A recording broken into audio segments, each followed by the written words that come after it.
Good evening, everyone. Good evening. Thank you so much for joining.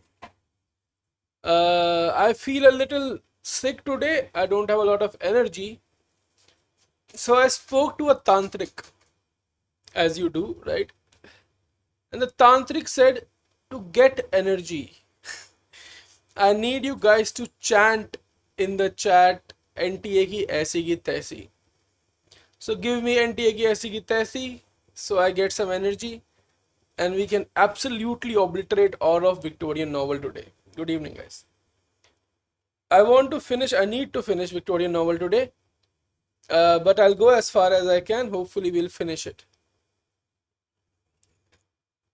And take ऐसी की तैसी खेलिए. I feel some energy, Arsh. Sunita, thank you. I feel a little more energy. Guys, keep it going. Hell yeah. Let's just start. Keep the NTA की ऐसी की तैसी going, right? So I keep feeling the energy. Hell yeah. Words in migraine, Vikas, Bretha. Migraine, sorry, margin. Sorry, I'm brain dead, guys, today. Just keep the NTA going so energy keeps logged in, right? Let me just move this a little bit, I think. No, you will say that Shivesh sir ka sar bahut bada hai. Let's get into it. In the last lecture, we finished the Romantic era. Today, we are going to start with the 19th century, aka the Victorian novel. That's what we're covering today. Now, what I want you to know here, your job, Anupra, is to say NT ki aisi ki taisi so I get energy. So, we'll try to cover Victorian novel entirely today. I said 19th century, but I really mean 1800s to 1900s, 1832, sorry, to 1900s. This is going to be our Victorian era. Okay. Guys, I'm not seeing enough NT ki aisi taisi. Now let's look at a few things, right? Quickly, let's look at some contexts. In the last lecture, we talked about enclosures. We talked about all sorts of industrial things that were happening, and we also talked about a sentimental novel and sentimental comedy. Who will tell me that if I'm saying sentimental comedy, how does that change the way people related to other people? How does sentimental comedy change the way people related to others? We'll cover Arnold only briefly, Brown Sugar. We'll cover Arnold properly in criticism, right? Of course, some of his prose will be covered, but very briefly. The Victorian age is used for the whole 19th century often, even though Victoria came to throne in 1837. This is important, right? 1837 is an important date. Now, at the time, monarchy was not very popular, and I told you Victoria was a Hanover. She was a House of Hanover. Her family was called the House of Hanover, and eventually that changed to the House of Windsor, right? The House of Windsor, which is kind of important to know. Empathy for them, exactly, Ekta. Sentimental comedy was all about feeling too much, and that gives us, or rather, you could say that shows us that there were people who were more empathetic, more in tune with their emotion, which is going to be important, of course, for Romantic era, but it's also important for the Victorian era. Let's talk about the expansion, right? Economic expansion is very important. There was a lot of fast change going on right at the point. 2 million was the population when Victoria came to throne, and by her death it was 6.5 million in London, right? The population has risen by over 3 times, right? And that is millions, right? A lot of people were suddenly in London now, right? City was a city was much bigger now. There were other bigger cities too. Britain had become the workshop of the world. It was one of the first countries to industrialize. This is important to know. Britain essentially is the front runner of industrialism. Absolute dog shit country, by the way. And markets were established. Suddenly they were manufacturing a lot, and that made them the workshop of the world. Of course, the philosophy of free trade that we talked about last time and of new technology were also prominent. Now, after that, they had enough money to become the world's banker, which means instead of making things, they were financing the making of things. This makes them economically very strong. Sorry, I think I should make the pound sign, right? Economically very strong. Inventions which are important is the steam power, which allowed printing presses, railways, ships. Essentially, steam power is the thing that was powering industrial revolution in the beginning. Right now, there were of course a lot of wars. So in the beginning, there was, I say in the beginning a lot. Every time I say in the beginning, take a drink or something. I don't know. In the beginning, there was in the Romantic age, somewhat around the Romantic age, there was the Battle of Waterloo where Napoleon was defeated. That made brilliant very powerful. Because Napoleon was very powerful, so England felt very powerful because of its victory at Waterloo. But then there was the Anglo-Afghan War, and there was the Crimean War. This is against Russia. Anglo-Afghan War. Guess who the Anglo-Afghan War was against? Both of these wars were bad, right? British faced a lot of military humiliation, and at the same time, these were not wars that the English people thought they needed to fight. That's what probably the Americans feel right now. So it was also a war which was reported by the Times almost as the things were happening. Indo-Afghan war was against Afghanistan, guys. Now this war, which they believed was wrong, that they lost, they did not do really well, is going to become one of the ways in which England's self-esteem was hampered. So there are two strains in Victorian era that we see. First is of progression, and other is of a realization that something is not okay. We call it progression and repression. And these things together are called the Victorian compromise. We'll talk about it in a second in a lot more detail. Now, the Crimean War had something called, there was an event called Charge of the Light Brigade, right, where there was a group of soldiers who charged into a situation where a lot of them died. It was a stupid call, militarily speaking. That was immortalized by Tennyson in a poem called Charge of the Light Brigade, one of my favorite poems. Right, cannon to the right of them, cannon to the left of them, cannons behind them volleyed and thundered. Very nice poem. Now, Victorian compromise is the contrast between their own social unrest, where people were not happy with England, where people were poor, where people were suffering, where there were women who were suffering, where there were people in the colonies who were suffering, while Britain presented itself as progressive. So there was progression in the economics. People were richer, England was richer. At the same time, there was repression of the people. This conflict is called the Victorian compromise. Now there is also something called Two Nations by Disraeli. Is this the poem featured in Iron Maiden's song The Trooper? I don't know, could be. Now, the exploitation of the lower class workers was important. Exploitation of the people of the colonies was important. Important in the sense that it was something that affected people. Yes, Brown Sugar, he wrote, Prime Minister Disraeli was also Ekta, a novelist, a major novelist. The Romantic poets already were dissatisfied, right, as Peter Lou Maskell says. Now, there were some things which were progressive, while we will also see the repression. For example, Catholic emancipation of 1829, which bettered the life of Catholics, particularly Irish Catholics, was something good that happened, while at the same time tall puddle martyrs were punished. These were peasants, these are working class. Slavery was abolished, but the Chartist movement, which was supposed to give men equality, not women, give men equality, this Chartist movement was believed to be too radical. Right, while we could see that the general people are A000M, it is not live. In fact, I predicted that you will send this message. In memoriam, Brown Sugar. While they were worried about the condition of the poor, at the same time, the working class movements, Republican groups, and trade unions were repressed. Now, at the same time, around this time, the vote was very important as well, because the crown was not as strong. Disraeli, the prime minister who will become the prime minister, wrote a novel called Sibyl in 1845, and the subtitle of Sibyl was Two Nations. Two nations, one is of the poor, one is of the rich.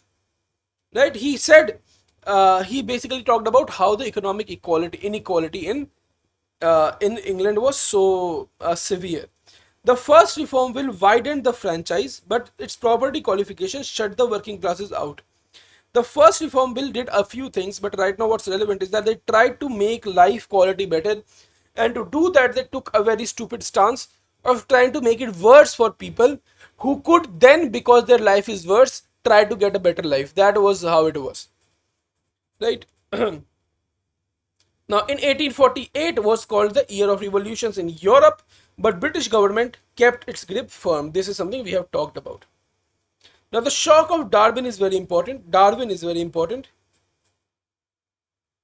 This is not that important. Darwin wrote a book called The Origin of Species, on the origin of species, where he talked about evolution. Evolution basically said that we get animals that we have today because of random things, which is called, this random process is guided by something called natural selection. Right? So we get all the life around the planet because of a process of natural selection. While the Christians believed in something called creationism. Creationism's fundamental belief is that God created life. But Darwin showed that it was not God who created life, but rather chance. When he said this, he understood that it's going to be very difficult. So he did not publish his work for 30 years, but when he did in 1859, it was still incredibly... is Sir Ulysses poem by him? Yes, Ulysses is a poem by Tennyson, and also a novel by James Joyce. It was one of the greatest book of the century. It was very controversial. It shows, of course, all the things that I just mentioned, that God did not create life. It was natural selection which created life. The shock spread fast, and the ideas were circulating earlier, but you could say essentially it was like, there's a quote in Avengers Age of Ultron that whenever civilization settles, God throws a stone at it. That stone was origin of species. When things were nice in England, somewhat nice, when political stability was there was something which destroyed all of culture, right? The very backbone of Western culture was Christianity, and this book attacked Christianity severely. In a text called Essays and Reviews, religious thinkers established that thinkers of the established church caused profound shock by trying to come to terms with this theory. Right? Now, novelists are important partly because a lot of revolutions did not work out in England. Right? So, only way you could express your dissatisfaction was via fiction or via writings. Right? Byron did it, Keats did it, Shelley did it. We are not going to talk about this. Walter Scott did it in a very interesting way by talking about things in a historically different place. Edward Buller Lytton, who wrote The Last Days of Pompey in 1834, is one of the writers who was very popular after Scott. Right? It was also Harrison Ainsworth. We'll talk about them in a second. That's the basics. Let's talk about Dickens. Right? I'm sorry, I'm a little low on energy right now. God be like, don't be too comfortable, lab rats. Yeah. Guys, I don't see people saying NT ki aisi ki taisi. I will lose energy again. Please say this. Now, Charles Dickens is a very important person. His whole career can be seen as a reflection of the intellectual patterns. He starts by comic works like Sketches of Boz, and his later works, starting from The Bleak House, take on a much darker color. Right? The beginning is with comedy, ending with dissatisfaction. Right? That is what Charles Dickens is, and then that also reflects how people thought about the Victorian progress. All of his works were published in serial form. You need to know this. They were published one chapter, then another chapter, then another chapter. He wrote Sketches by Boz. This is how he started. He started writing Sketches by Boz, which was a comic thing, essentially. Comic in the sense that it was light-hearted. And this he converted into his first novel, The Pickwick Papers, which grew out of the Sketches of Boz. This made him famous as a comic novelist of the 18th century. He was closer to Smollett at the time. right? He wrote good-natured comedy, good characters, humor from class and dialect. And another work famous from this time is A Christmas Carol, where we do see some kind of income inequality. We do see some kind of darkness, but the ending is very happy of A Christmas Carol, right, in 1843. But the serious tone arrives with act properly arrives with Bleak House. But in even in Oliver Twist, we can see that poor city children. There was something called a Poor Act Law. I need to talk about this. Poor Act Law basically said that people who are working in bad factories which are not regulated, let's make their life hell so they can go to good factories. That was their whole agenda, right? In this text, he also introduces characters like Fagin and Bill Sykes, both of which are very famous characters from Oliver Twist. And people like them were actually torturing essentially the vulnerable children. Right, there's a very famous scene in Oliver Twist where Oliver wants some extra food. He says he rose from the table, advancing to the master, basin and spoon in hand, said, somewhat alarmed at his own temerity, please sir, I want some more. Right, so there is a lot of pathos in Dickens's works, early works of this middle-ish period. It means a lot of sad feeling things. There's a movie adaptation in the making of Christmas Carol. I think almost all the books of Charles Dickens has a movie. The city, just like the Blade described the London, was not a good place, right? City was a hostile place to the children. Think of the chimney sweepers of William Wordsworth, right? The suffering of Yorkshire schools in Royal Yorkshire is shown in Nicholas Nickleby, right? In Old Curiosity Shop, there is Little Nell, who is the epitome of a helpless Victorian victim. Little Nell's death is very sentimental. So sentimental that Oscar Wilde said that you need to have a heart of stone to not laugh when Little Nell dies. Right? That's very Oscar Wilde way of doing things. Realism, we see the most of his realism. There is something called Victorian realism. Victorian realism is a Europe-wide thing, right? All the novels that we talk about are all of them are under Victorian realism, right? So he started the David Copperfield, his novel called David Copperfield, which was his half autobiographical poem, which marks the end of this phase. So let me describe the phases for you again. Wait, let me do it here so you don't say that Shivesh sir ka sar bahut bada hai. First is the comic phase. Second is the phase where there is suffering in London, but the ending is optimistic, right? But that goes away properly with the Bleak House. There was a question in January which novel starts with a fog, right? There's a whole line given. Now you absolutely need to know this, that fog as a symbol of the overall decay of London society is prominent in Bleak House, and this is mentioned in Rutledge. So you might think that, do I need to read the entire Bleak House and every novel? No, you don't need to read the entire Bleak House. You just need to read the right books. If you want to know where the right books are, let me quickly do some self-promotion. You go to our website, click on this button called blog, and you click on this book list, and this is where you will find all the major books. Right, you can see here all the major books are listed here. Now, if you have been on the internet for long enough, you know how to get them for free. And if you want to memorize chronology, we have our mnemonics here. You can click here to use the flashcards, but the mnemonics themselves are attached somewhere in this blog. Okay, just look for it yourself. Let's go back to the text now.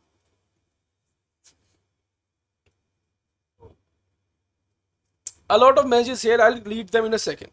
That Bleak House marks a change of mood. Bleak House is also about chancellery.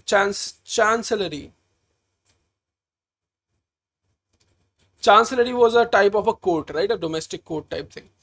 It was the critique. Bleak House, the critique of that particular thing. This novel was in my syllabus, and and not only burned this book, but I absolutely took an axe and destroyed this book. And to this day, every Sunday I destroy a copy of this book. Absurdly long book. I'm not a big fan of Charles Dickens, if you can't tell. In this novel, there is rain and fog which stand for gloom over the characters, and the gloom over the characters is not because there is some bad person in their life, but because London just sucks. The institutions of London are not that good. It's always raining in a character called Lady Dedlock's Heart. London that offered future to Oliver Twist and David Copperfield is now wrapped in fog, and there is very little happy endings in Bleak House. Right? Hard Times is also important. Hard Times is a critique of utilitarianism. You must already know this. And the subtitle is Hard Time for These Times. It's called a State of Nation novels. It's also called an industrial novel. Right? It critiques Jeremy Bentham's utilitarian philosophy. Utilitarian philosophy is the greatest happiness for greatest number of people. So, what utilitarianism essentially is a moral philosophy. The question that utilitarianism seeks to answer is, what is a right thing to do? The right thing to do is the one which leads to the most happiness for most number of people. So, suppose I stab you in your stomach, right? I stab you. I did something bad because suddenly one more person than usual is unhappy, which is you. But now, if you stab me, then you were unhappy already. Now I will be unhappy as well. So now there are two people who are unhappy. So it is immoral. That is, it's a very simplified example, but essentially utilitarianism is a dog shit philosophy, right? Now in the utilitarianism perspective, because what is right and wrong is determined based on happiness of the greatest number of people, it is a very mathematical way of looking at the world, and that mathematical way relates to education as a fact based education. Now quickly tell me, can we do PYQ solving series? Brown sugar, probably we won't have time. I want to cover the whole syllabus. If we do, sure. Uh, Fact is something literary odyssey is against as well. So Charles Dickens will agree with us. There's a character called Thomas Gradgrind who runs a school basically, who wants to teach nothing but facts. Right, remember that. The main character is Louisa. Great Expectation is an important text. It is a change from David Copperfield. Again, David Copperfield gets a happy ending at the end, but in Great Expectation, ending is a little more Shakespearean in the sense that even though things can be resolved, it leaves a sour taste in your mouth, right? Now the hero, of course, does not get the success that David Copperfield did. There is an overall environment of disappointment. Mrs. Havisham, very famous character, wears a bridal dress, waiting for a marriage that will never happen. Philip Pirrip is one of the first modern anti-heroes, right? Now the mood of this novel is echoed in Thoreau's Walden. Thoreau is a American writer. Walden is one of his novels, right? Walden he wrote, the mass of men lead their lives of quiet desperation. Most of the people are in a quiet desperation, and that's what we see in Great Expectations. Now his later novels are going to be important. In the last years he produced Our Mutual Friend, The Mystery of Edwin Drood, Little Dorrit, and we talked about this already, right? Let's see. Now the villains in Our Mutual Friends are grotesque. Fagin, Culip are among them. Now you need in this among them in the sense in these books. Now what you need to know here is that he's moving away from his early phase again, right, towards something more fantastic.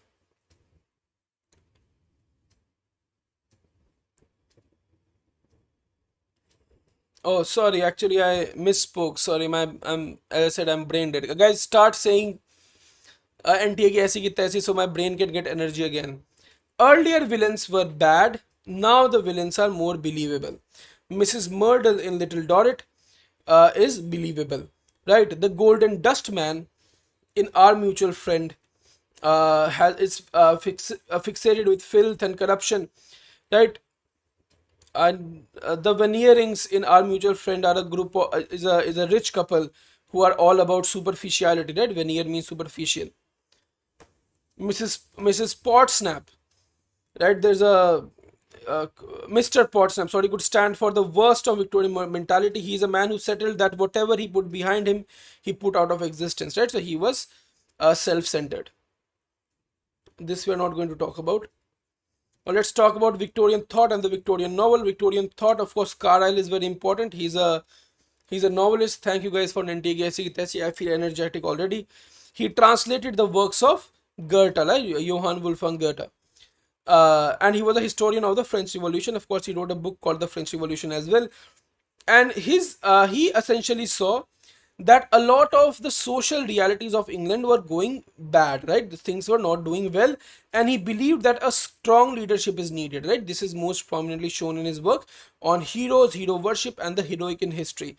Now, this work is said to support dictatorship, right? This is one of his texts. Past and present is also a text he wrote, and the French Revolution. The idea of a hero, the great man as a model, was losing hold already, right? This model was at its peak in the Romanticism, because the Romantics loved Napoleon, right? But it was losing grip.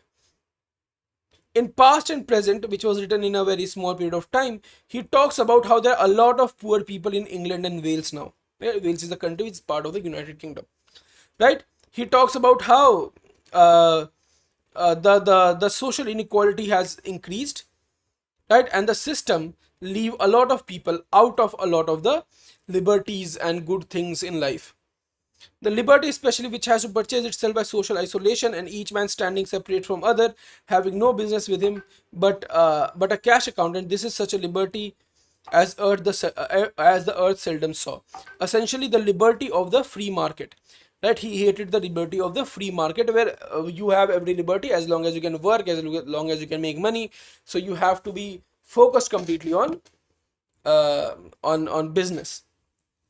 Now, George Eliot or Marianne Evans is deeply influenced by him. She writes, "There's hardly a superior or active mind of this generation that has not been modified by Carlyle's writings."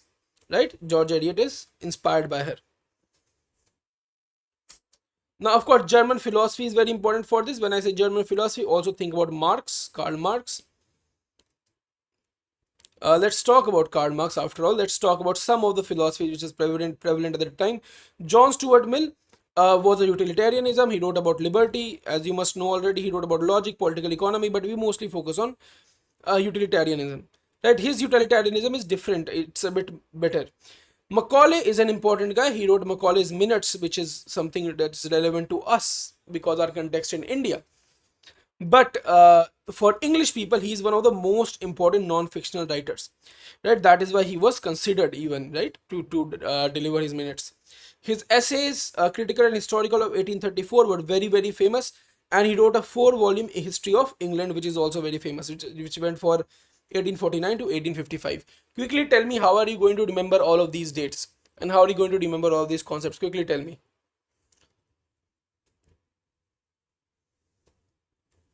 Karl Marx, of course, wrote Das Kapital, in which he talked about inequality. Some of his doctrines are abolition of private property, advocacy of class war, and that everyone should get what according to their ability and according to their needs. Karl Marx also is communism, right? Flashcards, yes sir, correct, flashcards and MCQs.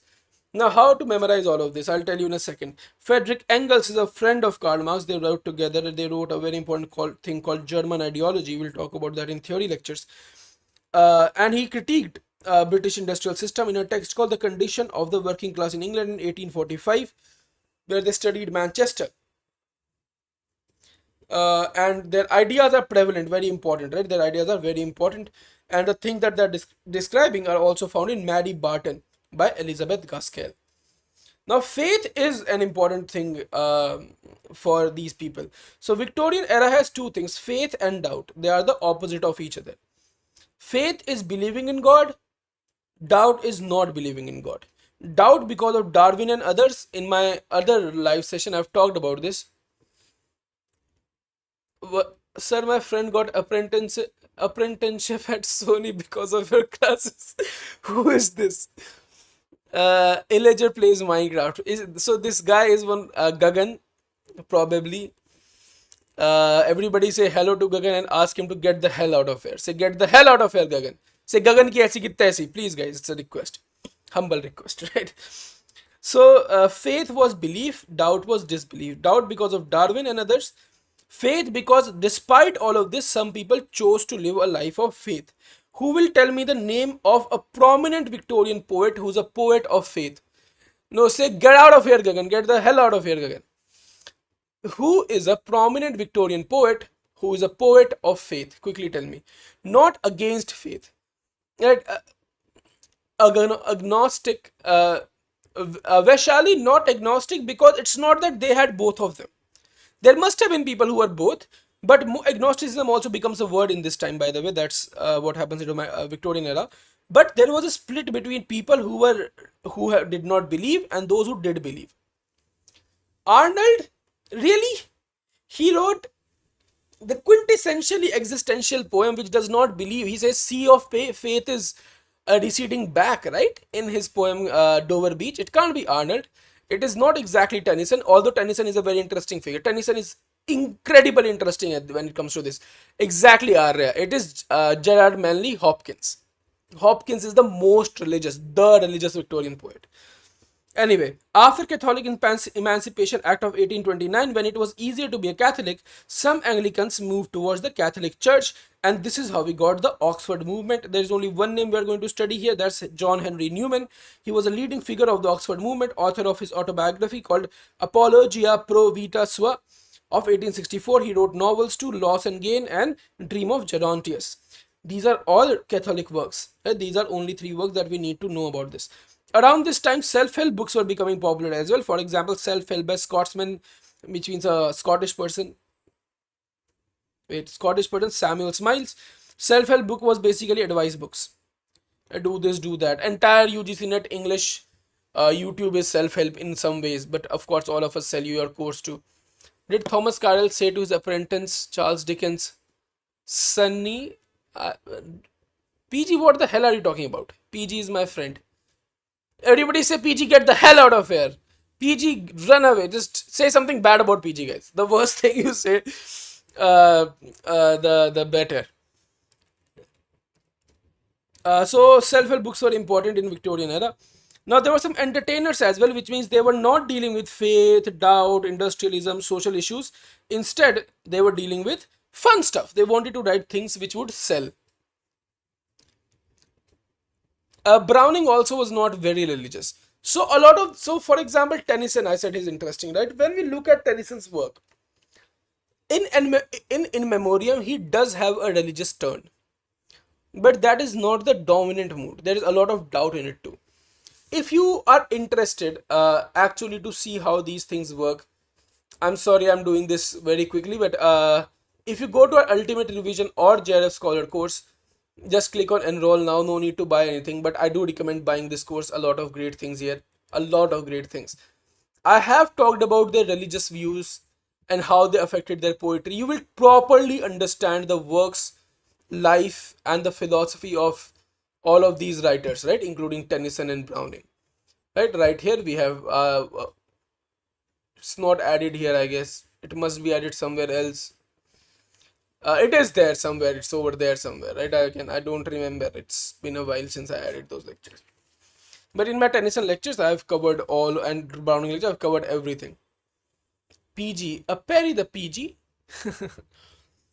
So part history, part myth. If you remember, Walter Scott wrote historical fiction. He did a lot of research, but then there were writers of his time. For example, Ainsworth. I said we'll talk about him in a second, who wrote historical novels, but they were partly mythical, which means they talked about things in a not a very well researched way. They talked about things in a more sensational way, right? Dick Turpin in his book called Rockwood, Jack Sheppard and Guy Fawkes in his novels in 1839 and 41. They have names of historical figures, but their lives are not much like what these historical figures actually did. Right, he used historical places like the Tower of London, Old St. Paul's, Windsor Castle. But again, even though his novels are based on this, there is a lot of myth, a lot of things that are not actually historical. He also wrote about the local legends like the Lancashire witches in 1848. So this was a gossip basically. He wrote a book, became famous, and wrote more books like this. Right? So this guy Harrison Ainsworth, is a best-selling author who monetized the historical fiction. Now there were more writers. Edward Buller Lytton, we just talked about him. He's interested in crime and psychology of crime, right? He wrote a book called Eugene Adam in 1832, which used a real criminal's name, and it is one of his earliest Newgate novels, not important. It follows Moll Flanders' Lucretia.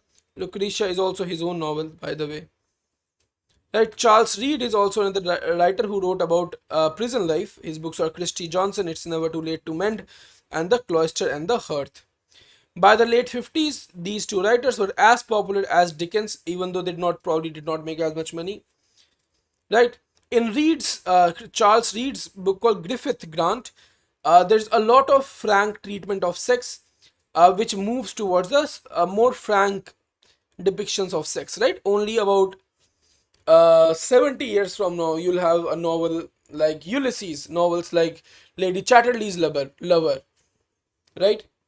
Now let's talk about some more authors now. Kingsley and Disraeli. Charles Kingsley, not Kingsley MS. Charles Kingsley is a very important writer and critic of his own time. That he attacked Newman and his Catholicism, and he wanted to write novels about social reform. He wrote a novel called Alton Locke in 1850. He wrote Westward Ho in 1855, which are both patriotic and re-evoke the Elizabethan age. When you hear the word Westward Ho, you should think about the Elizabethan age. Benjamin Disraeli is a novelist, but he believed that his novels are the summation of his life, even though he was the Prime Minister of England for a time. He was a Tory Prime Minister. He's best known for his trilogy. Wait a second. He's best known for his trilogy. Coningsby in 1844. Sybil is very important. Tancred is very important, right?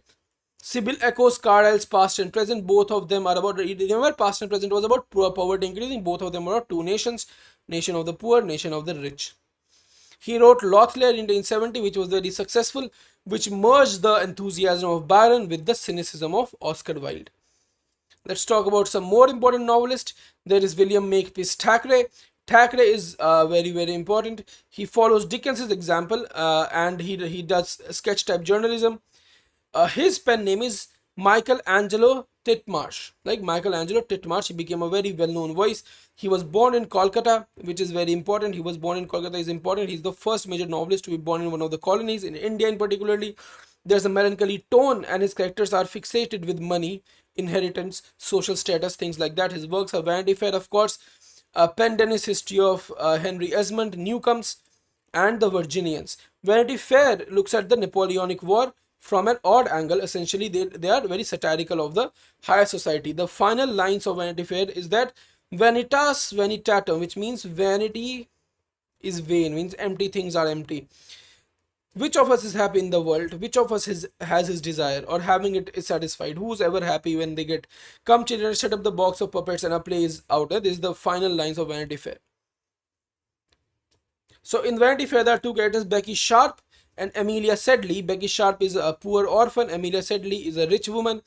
Right, Waterloo. You need to know that in Vanity Fair, Waterloo is featured. The Waterloo battle is featured. What else? Pendennis is a story of a hero growing up in the historical. This is a Bildungsroman. Bildungsroman. Bildungsroman. The history of Henry Esmond and its sequel, The Virginians, show a darker outlook towards life. Right? Remember, these two works are sequels. Right? Thackeray is a omniscient author, which means he does not embody any character. I wonder if doing a prep you scribbled around like this on ebooks, because I really do go all out with the revision with different color pen. Literature for you, to be very honest, I did not make any notes or scribble. I just had audiobook in my ear, actual book in front of me, and I just, like a psychopath, just went through the whole book in a couple of sittings. Now there's a provincial novel which is also important. Province means region. Provincial novel rises in Ireland and Scotland, and it's very important for the early 19th century. Two novels of importance, for example, both by Lady Morgan, The Irish Girl, and The O'Briens and the O'Flahertys. Right, they are national tales that brought her fame, and she became the first woman to be granted annual pension for her services. Lady Morgan was the first woman to get annual pension for her services. Her, alongside Maria Edgeworth, gave Ireland a clear literary identity. Let's look at other works. Maria Edgeworth, if you remember, set her historical novels in Ireland. Carleton wrote the traits and stories of the Irish present peasantry, 1830 to 35. He wrote Tales of Ireland, 1834. Right, these are provincial novels, right, because they're about the particular region of Ireland.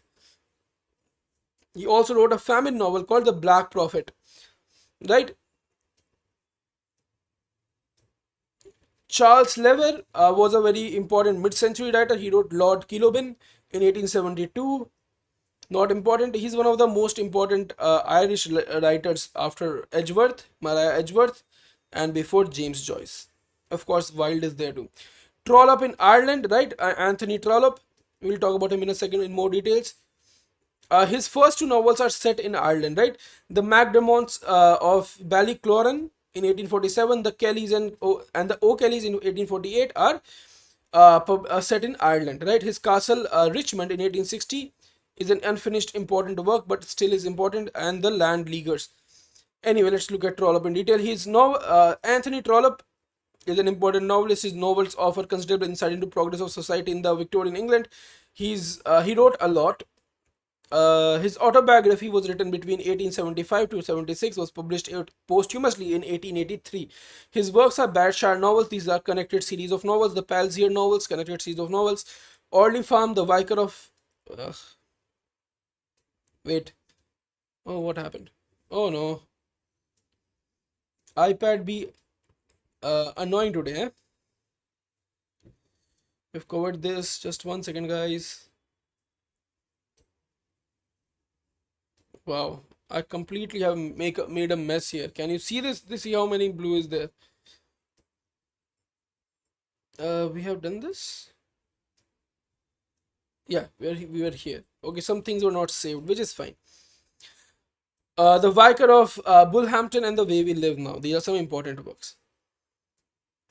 Now, he was very particular about time and the growth of his characters. So, as the novels moved ahead, his characters grew up. Yes, guys, I need energy. Please say NTA ki aisi ki taisi. You know what? I need extra energy. We are going to take illegal energy today. Say Dhananjay ki aisi ki taisi. Say DJ ki aisi ki taisi, and that will give me all the energy I need. Please, if my lectures are helping you, say DJ ki aisi ki taisi. So he believed in the growth of his protagonist a lot, so much so that he said, on the last day of each month recorded, every person in the novel should be a month older than on the first. So every person in the novel, if 1 month has passed in the novel, should have grown in that 1 month. His great linked series, the Barsetshire and the Palsier, are Austinian in the sense they look at a few families and they build on them. His Orley Farm is a inheritance plot, a very complex work, and it shows that he's a master of developing situations. He traces his character with gentle irony rather than the social concern of Dickens or the moral weight of George Eliot, right? So Trollope is irony, Charles is social concern, and Eliot is moral weight. Ugh. Let me get rid of this. Yeah. His Vicar of Bullhampton looks forward to Tess of the Ubervilles, in which there is a fallen woman, just like Tess is, called Carrie Brattle. And then the other novel, The Way We Live Now, is an attack on the commercial profligacy of the age, right? Commercial extravagance of the age, in which a financier called Augustus Melmotte hides a sordid reality behind a wealthy front, recalling Mrs. Murder in Little Dorrit and Bulstrode in Middlemarch. Figure out what that sordid reality is. I don't really know. George Meredith is also important. Towards the end of the century, he was called the great grand old man of English literature. This term is given to many writers. This keeps on repeating. He also he was the model for a painting of young poet Chatterton. Chatterton was a 17-year-old guy who killed himself, if you remember. Painting by Henry Wallace, somewhat important. Now his important work is Diana of the Crossways, which was a bestseller when it appeared in 1855. Other works are Ordeal of Richard Farwell, Modern Love. There is a series of poems which is very important. Beauchamp's Career, The Egoist, Diana of the Crossways, and The Idea of Comedy. The Ordeal of Richard Farwell caused a lot of scandal. The Egoist 20 years later also caused scandal. Uh, Beauchamp's Career is a political novel. Modern Love is important. This is why we remember him essentially. His poems are important. Published in 1862 is a series of 50 16-line sonnets. These are sonnets of 16 lines. There is a sonnet in it called Modern Love as well. It's very famous. We have talked about it in our Victorian lectures. DJ की ऐसी की तैसी hell yeah. I hope DJ didn't say Dhananjay such and such. DJ की ऐसी की तैसी. We need the lectures. Thank you, Bingshati. Guys, not enough energy. Please keep the DJ slander going. He has written an influential essay as well called The Idea of Comedy. Okay, now let's look at the Bronte sisters. Of course, Coventry Patmore is a writer. Her essay is Angel in the House. She called the woman is a foreign land. Sigmund Freud called women is a dark continent. And tell me who said the woman does not exist? Which theorist said that the woman does not exist?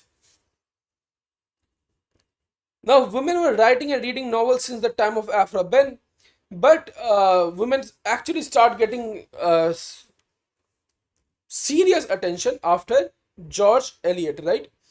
George Eliot was very self-aware about the state of women's fiction, and in that sense, she wrote an essay called "Silly Novels and Lady Novelists," in which she attacked the futile things that women were writing about. Right? Yet a lot of major novelists were women, so we cannot ignore the women writers. And unlike the previous novels, for example, wait, what is happening? For example, Pamela, for example, even Shamala, Clarissa, where women were essentially victims. In these novels, women had a lot more agency. Right? Like Moll Flanders, women could make decisions. They could be proper characters, fully fleshed out. Even writers like Charles Dickens could not really write women well. For example, in the novel Jane Eyre by Charlotte Bronte, she says, "Reader, I married him." Right? This is agency. This shows, instead of saying he married me, both addressing the reader is authority and I married him is authority. This one sentence is doing a lot of work.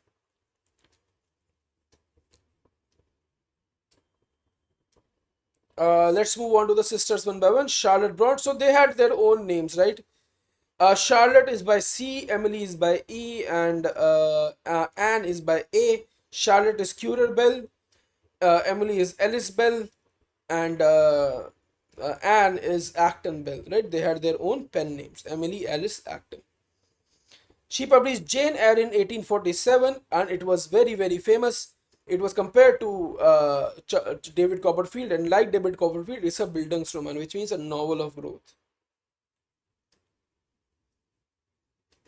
Guys, I asked Lacan, exactly it is Lacan who said woman does not exist.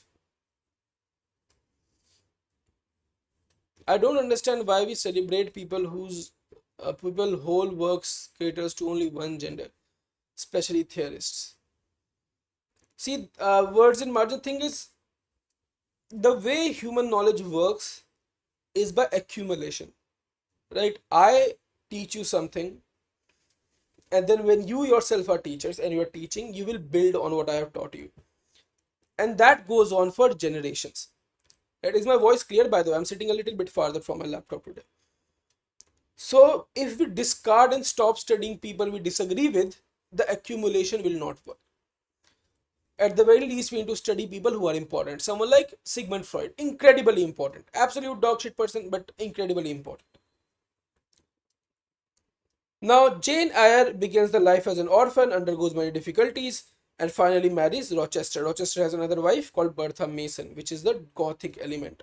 She is scary, she is hidden, there is a secret. Now, it's basically a rags to riches story. It's also a story of love, mystery, passion, and of moral and social questions, right? Her only two texts that we study, Jane Eyre, and Villette. The plot runs on melodrama. In each phase, Jane grows maturity and judgment and becomes more independent. Slowly becomes more independent. At the end, Rochester goes blind, which I believe is another way of her gaining more independence, right? It's a very, very interesting way. I hated Freud when I read Desire Under the Elms. I mean, you should hate Freud in general, but you gotta respect him as well, right? We have a Oedipus complex type relationship with Papa Freud, right? We hate him, but we gotta identify with him in some ways. Where YouTube was talking about Sylvia Plath, how she was extremely racist, but doesn't mean we discard her works. The speaker. Yeah, Sylvia Plath has a lot of issues, right? She compared her suffering to the suffering of the Jews in the Holocaust. And of course, surely she must have had a lot of issues, a lot of mental health issues, a lot of people betrayed her, did not have a good father, not a good husband. Come on, man. The Jews suffered certainly more. You can't say I'm suffering as much as the Jews. Also, at the same time, there are two camps. There's the American camp and there's the British camp. This is not relevant anymore, but back in the day there was. The American camp said Ted Hughes, her husband, is bad, right? And Sylvia Plath is good. The British camp said Sylvia Plath is bad because she's American, and Ted Hughes is good because he's British. Right? This is a whole thing in history of English literature that nobody talks about because it's not worth talking about. Emily Bronte wrote Wuthering Heights, which has a frame narrative. Right? It is a story about a story being told. Published in 1847, same as Jane Eyre, and it is a strong emotional force, a very sophisticated narrative, which is a very layered narrative, which was not seen in English novel before. She basically single-handedly invents new narrative techniques.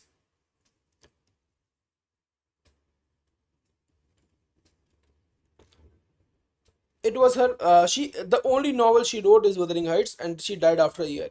Once we are done with this, I'll tell you a very cool thing about the Bronte sisters, which is something I absolutely adore about all three of them. The novel is a tragic circle of peace, violence, destruction, suffering, and back to peace. Right? It's set in the Yorkshire Moors, which is basically somewhat of a wild area. The lovers are Kathy and Heathcliff, both of which will have children later. And it begins when a narrator called Lockwood enters the story and he sees the ghost of Kathy beating at the window. There's a lot of passionate love. This wonderful line that I'll read out. My love for Heathcliff resembles the eternal rocks beneath, a source of visible delight but unnecessary. Annie Bront or Anne Bront is not as famous. She's the third sister. She wrote The Tenant of Wildfell Hall in 1848, and she's overshadowed by other writers, in which there's a character who has an unhappy marriage called Helen Huntingdon, right? And a critic wrote, slamming of Helen's bedroom door against the husband reverberated throughout the Victorian England. Another thing that this highlights is that man and woman dynamic was under a lot of strain. I mean, it was always under strain, but it was under strain for men to this time because women wanted equality. Now, let me give you a bit of a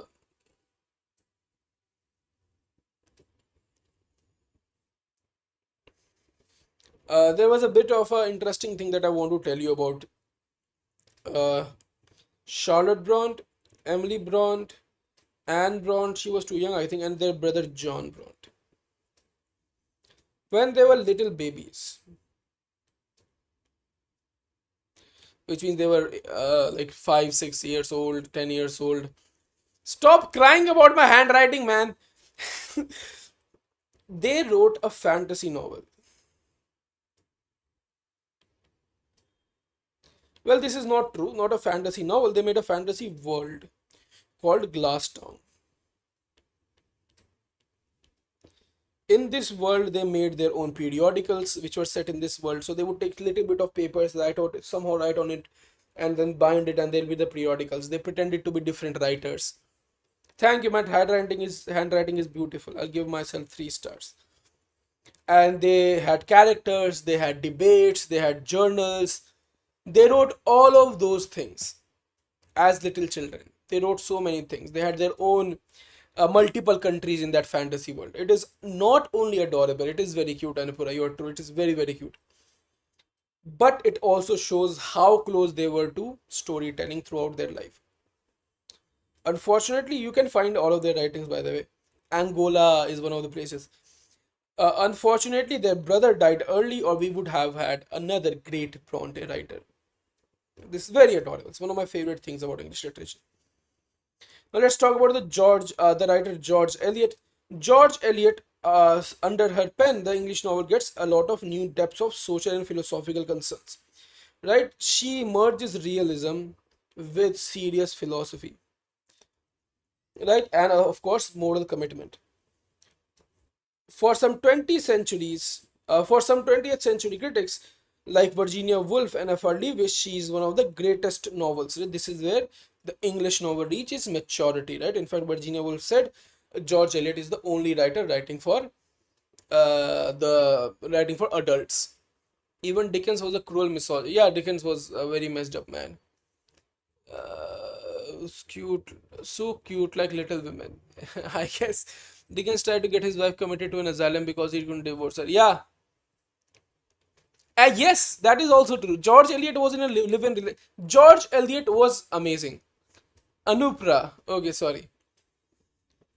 George Eliot's works. George Eliot is amazing. She's a very cool person. Was. She shares with the greatest European writers her philosophical depth merged with romantic realism, with Balzac, Flaubert, Dostoevsky, Tolstoy. Right? She's in their own family where their characters are vulnerable, weak in the face of progress, moral imperatives are there about duty and other things. Her works earliest are Scenes of Critical Life, Adam Bede, Meal on the Floss, then there is Silas Marner, Romola, Middlemarch, and Daniel Deronda. Scope is considerable, right? It's not that she's provincial. Sorry. It's not that she's provincial about one or two families, even though there are only one or two families. The scope often involves multiple institutions, multiple cities, right? From her early stories of Scenes of Clerical Life, which was published anonymously, but Dickens recognized that this must be a female hand, right? You know what? Because Charles Dickens was a disgusting misogynist, I want you guys in the chat to say Dhananjay ki aisi ki taisi, right? And the massive Middlemarch, Daniel Deronda, where she talks about major issues of her day. Janet is a character in Scenes of Critical Life. It's through her work, through her character, we see how a woman copes with a drunken husband, social things. Adam Bede is about how an unmarried girl is accused of murdering her own infant child. Patriarchy. Silas Mariner is about how an orphan child brings humanity to a miserly social outcast. You must know the summary, so you must know what happens. The Mill on the Floor is about how a brother and sister achieve reconciliation at the moment of tragedy after bankruptcy, moral compromise, etc. It's also about failure of multiple institutions. Middlemarch needs to be looked at. It is her novels are mostly set in Warwickshire. Thank you, Ekta. Guys, keep going. Keep going, keep going. Guys, say Dhananjay ki aisi ki taisi. In Middlemarch, we see what is called the heroic conduct of an unheroic age. Unheroic age is the Victorian age, right? Virginia Woolf called this novel one of the few novels for the English adult people. The heroine is Dorothy Brooke. You must know this already. Middlemarch is a Midlands town, a novel set in 1832, the year of the first Reform Act. Again, not a good act exactly. So people could measure how things had changed since then, right? In the terms of medicine, politics, transport, etc., etc. Romola and Daniel Deronda, Dorothy Brooke matches and contrast with the heroine Romola in the novel of the same name. The Romola novel is set in Florence, in Italy, in 1490s, and it's one of her most researched books. Both of them, the women's Dorothy Brooke and Romola, find a calling by living through and rejecting other lives of religion, of good works, of love, of marriage, of betrayal and disappointment. In Daniel Deronda, the themes are grander, about dedication to professional, artistic, and nationalistic senses. Gwendolyn Harlett is the character that we follow. and there's a lot of disillusionment, sacrifice, not that important. Let's talk about some more female novelists. There's Frances Trollope. Is there anything else here? No. Just remember George Eliot wrote the silly novels by lady novelists. Frances Trollope is the mother of Anthony Trollope, but she herself wrote about America, right? Distinct domestic matters of America. It was basically a travel book plus description of America. She also did the same for Austria, sorry, and Italy. Dina Maria Mulock, she wrote as Mrs. Craig. She's remembered for her work John Halifax, Gentleman. John Halifax, a Gentleman, about a poor guy becoming a gentleman. Margaret Oliphant is somewhat important, right? She was very, very prolific. She wrote a lot, over 100 novels, too many for her reputation's good. She had a series called Chronicles of Carlingford, which went from 1863 to 76. You know all of this. Her series of stories, called Stories of Seen and Unseen, is about death and soul. It's like metaphysical stuff. Mrs. Oliphant, this Margaret Oliphant, expressed dislike of Mary Elizabeth Brandon's novel Lady Audley's Secret. This is a sensationalist novel, right? Not a sentimental novel. It's a sensational novel.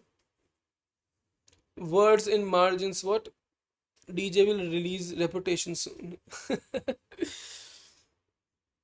uh, in our every live session, we have a Taylor Swift reference. By the way, I don't know why. I don't mind it. I'm glad. Uh, this is good. Let's see how many Taylor Swift reference you guys can sneak into the chat, and I can sneak into here. Anyway,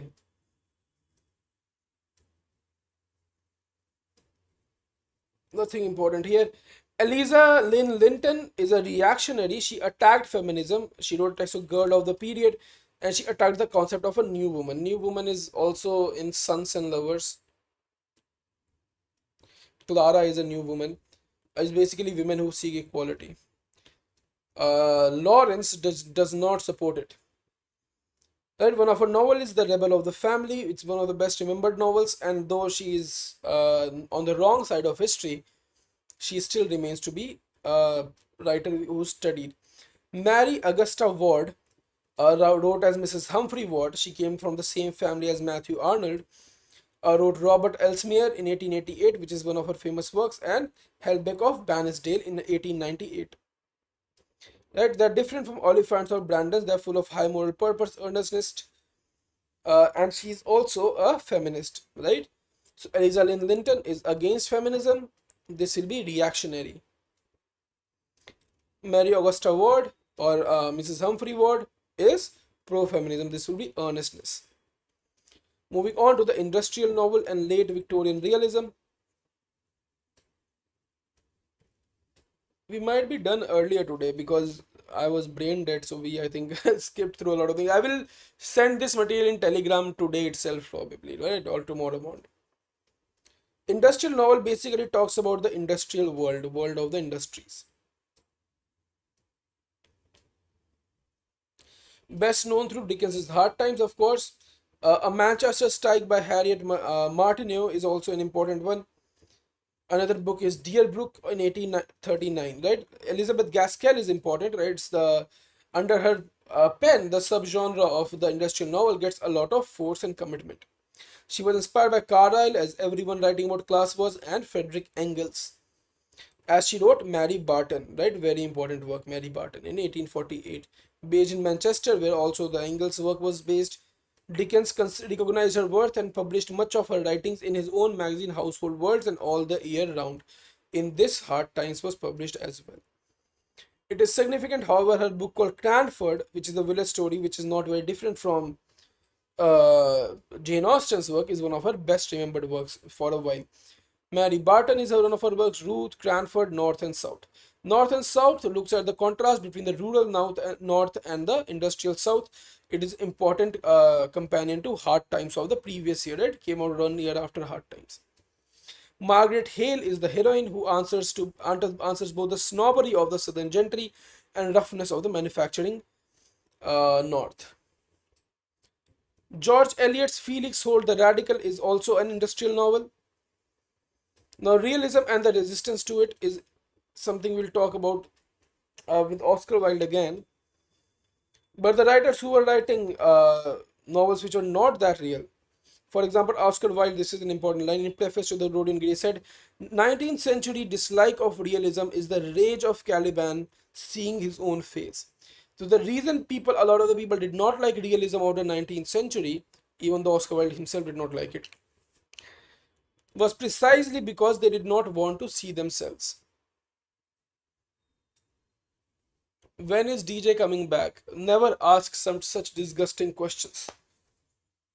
Did we cover Robert Browning? No, Salman, Robert Browning in the next lecture. Now, Samuel Butler is one of the novels. He's the critical of Victorian society. Way of All the Flesh in 1903 satirizes Victorian ideals of family life and Victorian father as the center of society.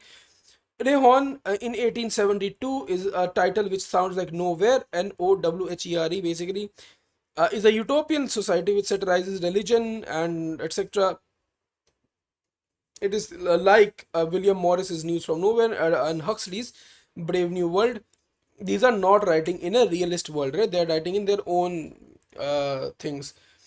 George Gissing, who wrote Workers in the Dawn in 1880, The Unclass in 1884, and The Netherworld in 1889, and New Gub Street in 1891, he shows a sympathy for the deprived, which is not different from Dickens. He was a naturalist who described everyday life in great detail, following French novelist Émile Zola, important novelist. We'll talk about world literature too if we get time.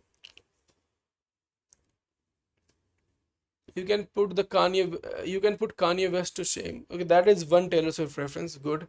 Staff Swifty. No, don't refer to her. Allude to her. It should be what? It should be all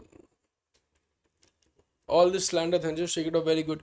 Moore and the Seduction novel. George Moore wrote many modes over a long career. After art study in Paris, she wrote a book called Modern Love, which is a novel of Bohemian society. Bohemian is this irresponsible, passion-driven, artistic people are called Bohemians. It was banned, and George kept fighting censorship for a long time. His realistic novel Esther Waters made him famous as a scandalous novelist. There is seduction in other works too. We can look at it in Adam Bede, in Tess, in Esther Waters, but I'm not going to do that. His earlier work, Mike Fletcher of 1889, is the only decadent novel of the time. Decadence, of course, is pleasure, breaking rules, all sorts of things. With a sensitive artistic hero who's suffering a sensibility, fall a tale, fill a whole tale, blah blah blah. Oscar Wilde's picture of Dorian Gray is under the same thing. He wrote The Untilled Field, which is about Ireland. The proletarian novel, proletarian means the working class.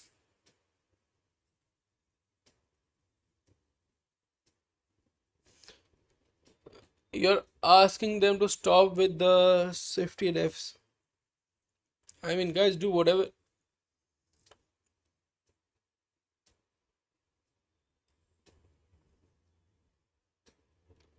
What was I doing? Yeah, I was teaching you guys.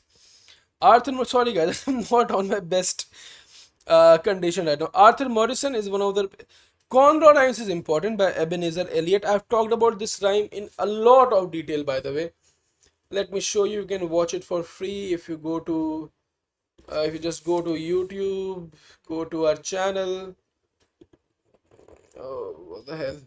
Go to our channel, go to our lives. And this is one Victorian life which is going on right now, but I took another Victorian life right here. This life and this life. These two lives, you will understand Victorian era better than anybody else. Alright, these are very, very good. Should I check what comment this is? Doing God's work. Let's respond to Rochak Pandey. Thank you. I'm just seeing the comments, guys. I'll respond later. I'm terrified of responding to all the messages and all the comments and everything. It's hell. Proletarian is not necessarily related to Marxism. Crap's name was, I've forgotten. I'm sorry, Crap. It's about working class, right? Working class settings. Arthur Morrison wrote Tales of Mean Street in 1894 and Child of Jago in 1896. Henry Mayhew wrote London Children, London Labour, and London of the Poor. Thomas Wright, as a journeyman engineer himself, wrote a lot of documentary writings which are famous, and wrote a novel called The Bane of Life. John W. Overton wrote Harry Hartley and Saul of Mitrecourt. W. E. Tarbuck wrote Miss Grace of All Souls, which is like Hard Times. Constance Howell wrote The Excellent Way. Margaret Harkness wrote A City Girl, Out of Work, In the Darkest London, A Manchester Shirt Maker. Now, Engels, of course, inspired these works. They showed the reality behind Victorian facade. Moving on to Victorian fantasy, we are almost done, I think. Sriparna. Sorry, crap. Sriparna. Guys, are you able to follow anything? Am I being too fast? Is it not the same as before? Let me know let me know. Now, at the same time, realism, as I said, let me talk about one more thing quickly. No, we'll talk about Oscar Wilde after this, I think. Yeah, we'll talk about it later. Victorian fantasy is basically about other worlds and other realities. Lewis Carroll's Alice in Wonderland and Through the Looking Glass 6572 are very important and very uh, lasting Victorian novel. It has dreamlike changes, and there's a lot things which are not very logical. Right? Weird things keep happening. For example, there's a scene where the White Queen talks to Alice. She says, "Can you answer useful questions?" She said. "How is bread made?" And Alice says, "I know that." She cried eagerly. "You take some flour." And the Queen says, "Where do you pick the flour? In the garden or in the hedges?" Right? So stupid stuff like this. Hello, words and margins. Give me a fist bump, sick gang. Oh, Ishita, that's actually a good way to do this. No, no, we'll finish this today. Prenzu High Five. We gotta finish this today, right? We are very low on time anyway. So this is the fantasy story. There are of course the detective stories. There's a detective called Bucket. Yeah, there's a detective called Bucket in Bleak House. In Middlemarch, there is a detective too. I think I'm not sure. In Moonstone by Wilkie Collins is a detective story. He also wrote The Woman in White and a detective story. Sergeant Cruff is a detective in Moonstone. It begins with Edgar Allan Poe, who created a detective called Dupin. In his short story, The Purloined Letter, and there is one more story before it, something murders. I don't remember. I'm sorry. And finally, of course, culminating with Arthur Conan Doyle's Sherlock Holmes stories that he wrote from 1887 to 1927. There are 4 novels plus 56 short stories. I used to be a huge fan. Now, Le Fanu or Sheridan Le Fanu is an important figure who wrote about ghosts. Right, his poetry interests are reflected in some patriotic popular ballads, but he's remembered for his gothic strain. He wrote a murder story called The House by the Churchyard in 1863. It is one of the earliest novels of its kind, which is in the same style as Wilkie Collins. It's a novel of sensation. Remember, sentimental and sensational novels are different. Uncle Silas is 1864, again a grotesque story, which is a link between Frankenstein by Mary Shelley and Dracula by Bram Stoker. Sheridan Le Fanu is an Irishman. House of Churchyard, Uncle Silas are the only text we're talking about. Science fiction about going to some new place, traveling, learning about new things was seen in Gulliver's Travel too. But William Morris's News from Nowhere is an important text. John Ball, who was a peasants' revolt leader back in Chaucer's time, is represented in Morris's novel The Dream of John Ball. Writing for children, there were school stories, for example, Tom Brown's School Days, by Thomas Hughes, family sagas like Daisy Chain by Charlotte M. Young, and animal stories like Black Beauty, which is a very cool novel by Anna Sewell. Right? Children were also taught Pilgrim's Progress, Robinson Crusoe, and Gulliver's Travel. Purloined Letter is there. There was one more story, the something murders. Uh, Tell me, guys, what was the story in which Dupin was introduced? You were so immense in comment section, you missed 15-20 minutes. See, I feel good that I'm getting engagement on the video, but I feel bad that you are spent you did not listen to it. But it's fine. Depends. And it's been a while. Say Dhananjay ki aisi ki taisi quickly. Rumor. Yes, thank you so much, Sumita. You this is I think second or third time you have helped me out here. There's murders in the Rue Morgue. R.L. Stevenson is important. He wrote the story of the double, where someone has a evil or a dark alter ego, which we see in the strange case of Dr. Jekyll and Mr. Hyde. He also wrote Treasure Island, Master Balantre, The Amateur Emigrant, and Vier of Hermiston. Not going to talk much about this though. Let's talk about Wilde and aestheticism. Wilde wrote a book called Decay of Lying. Let me tell you a story. Let me see how much is left actually. Hardy James, that I think there should be one more chapter. No. Okay, we are almost done, so let me tell you a quick story. Oscar Wilde wrote a book called Decay of Lying.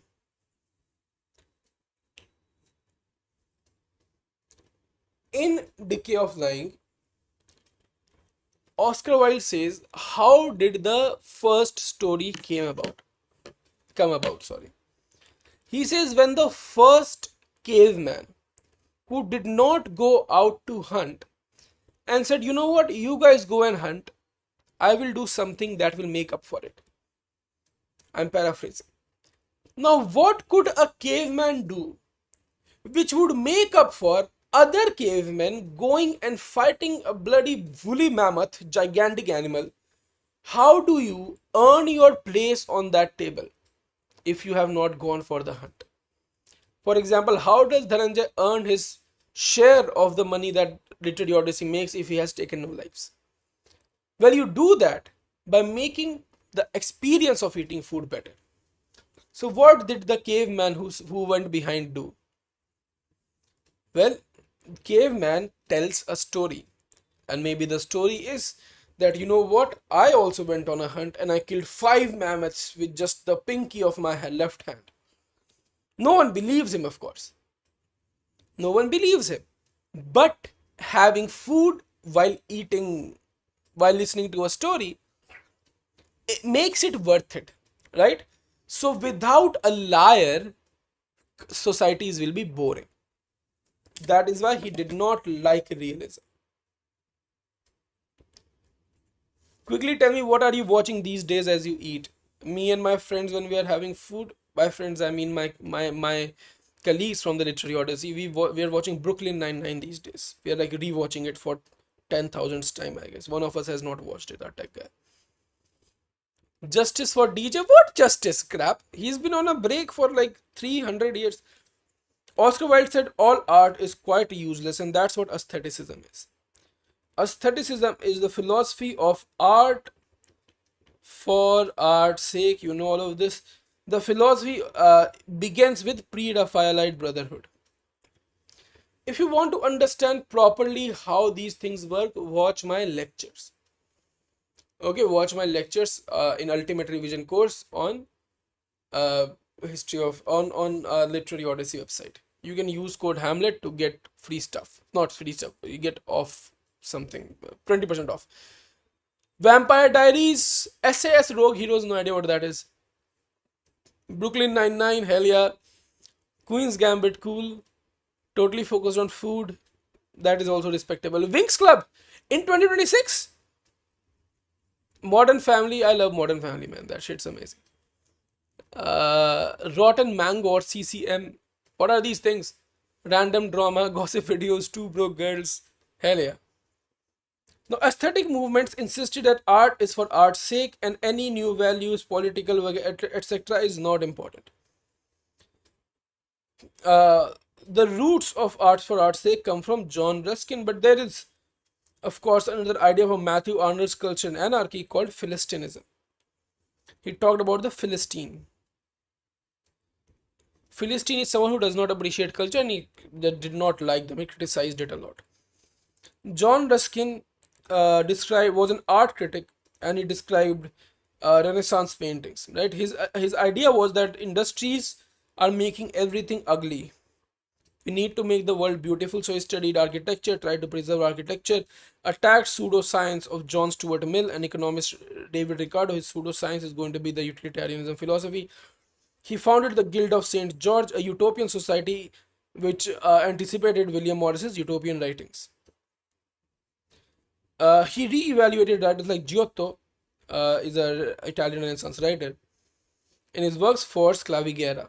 Walter Pater wrote studies in the history of Renaissance, which you must know is the manifesto of art for art's sake. He re-evaluated writers. Basically, Ruskin talked about Giotto, he talked about Botticelli and Leonardo da Vinci. He uses Marius the Epicurean, where he writes a fictional biography to explore Christianity, paganism, and the classical world. Okay, and paganism, classical world, very important for art's sake. In Appreciations with an essay on style, he confirmed himself both as a writer and an aesthete. Is someone who is all about beauty. In 1880s and 90s, movement became linked with pale young man who was parodied in Gilbert and Sullivan's opera called Patience, operetta, where in the opera calls this person a pallid, thin young man, a haggard, lanky young man who is Oscar Wilde. I've talked about all of this in the live that I just showed you. TVF, House of Spirits, Dark. What else, guys? Also, randomly say Pre-Raphaelite medievalism is very important, right? How do these things relate? You'll have to watch my lecture on Pre-Raphaelite Brotherhood and the lecture after that on aestheticism. Now, Oscar Wilde is an important writer. He's a dandy. Dandy is someone who's overly obsessed with looking good, essentially. A dandy would wear expensive clothes, walk in a cool style, have great hair, which is the opposite of my hair right now, and all sorts of things, right? A dandy is also associated sometimes with homosexuality. He wrote Truth of Mask, picture of Dorian Gray, the soul of man under socialism. Right, of course, he wrote drama too, which we'll talk about in Victorian drama section. He loved breaking rules. He said, how I used to toy with life, with that tiger called life. He used to toy with his life. Right? And he said that the moment he was released from prison. In the prison, he wrote a poem called Ballad of the Reading Jail.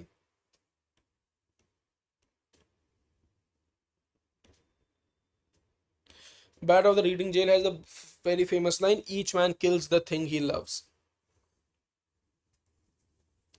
The picture on Dorian Gray tests Victorian assumptions and values on many matters. It's the story about a guy who's painting ages instead of him, so he keeps committing sins, indulging in pleasures, and his painting is is corrupted. All art is at once surface and symbol. Surface means obvious meaning, symbol means meaning which is one layer deeper.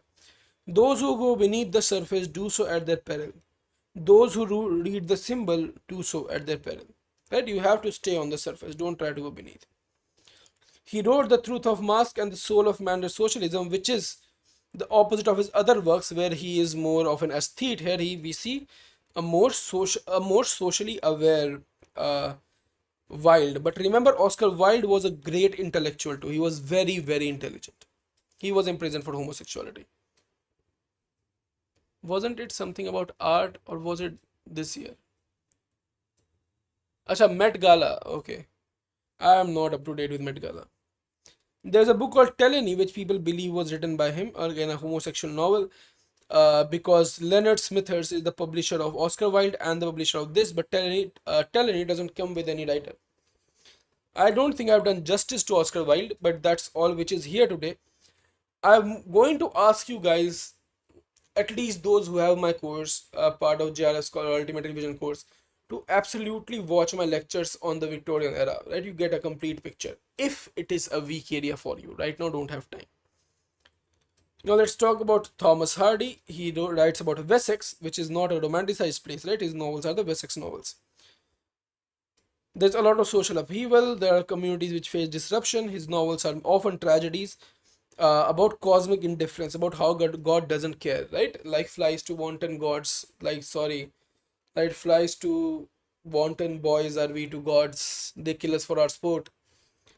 And in Tess he says, the president of immortals was done with his play with Tess or something, right?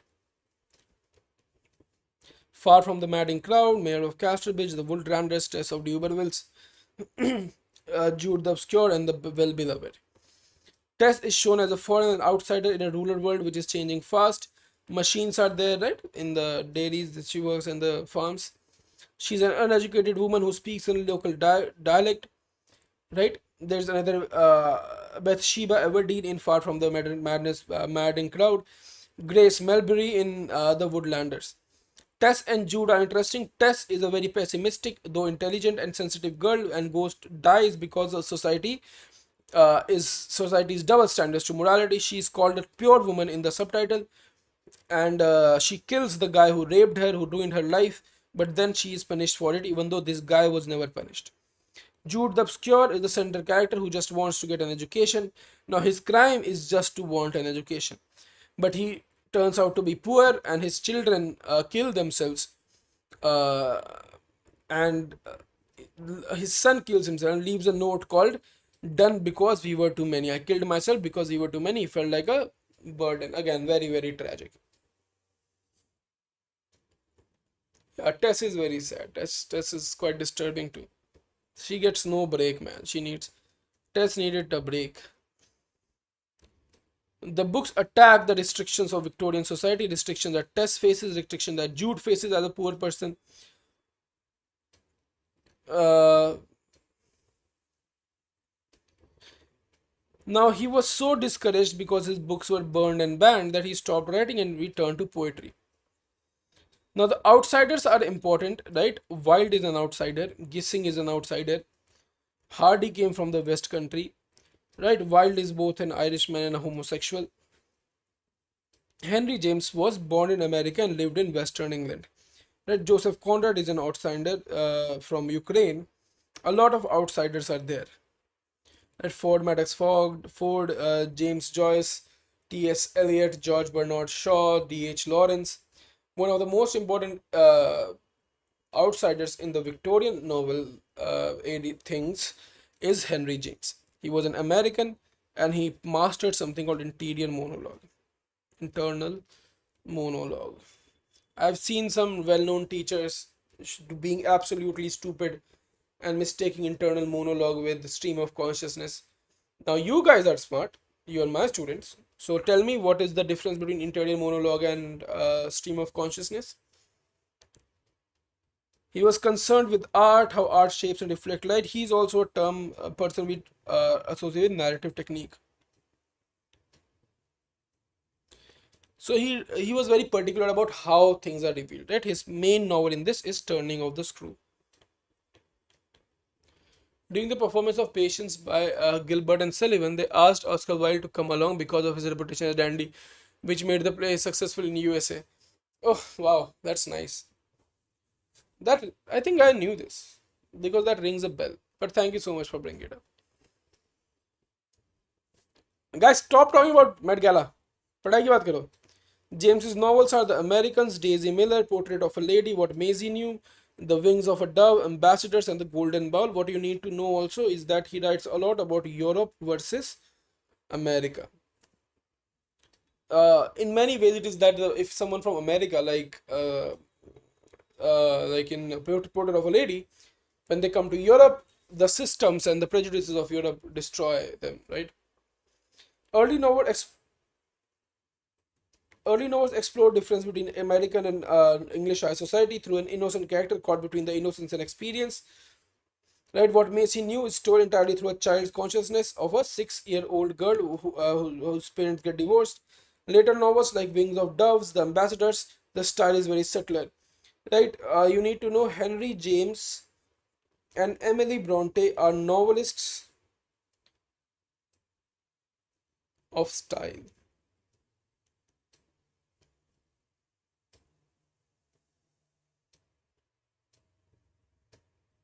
Now let's talk about some adventure novels. There is John Maid Falker, an ordinary outsider to literary life. He wrote Moonfleet of 1896, which is a which is a classic adventure of yarn smugglers.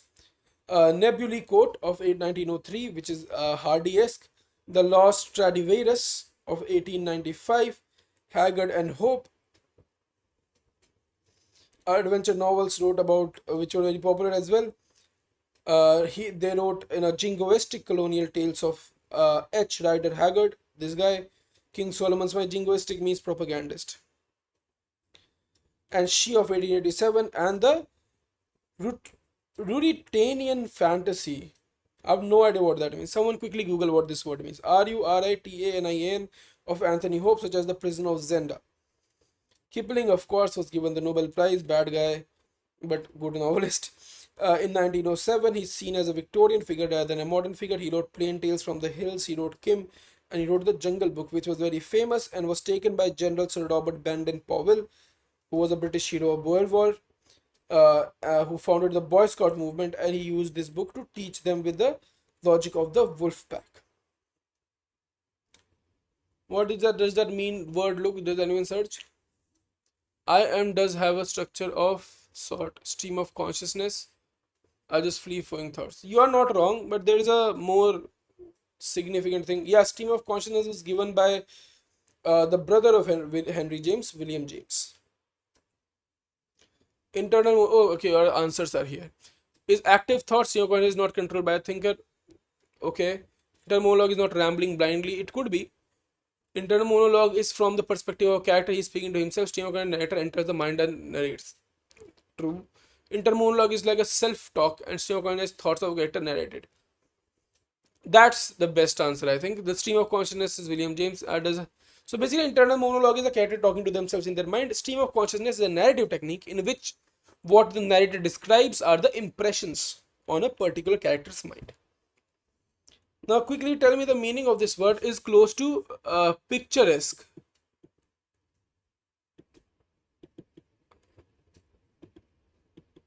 Oh shit, what did I do? Wait.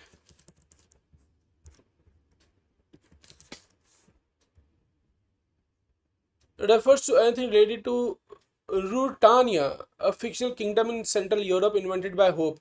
So it is his own word. Guys, everyone say, kya naam tha? Hope, Anthony Hope, right?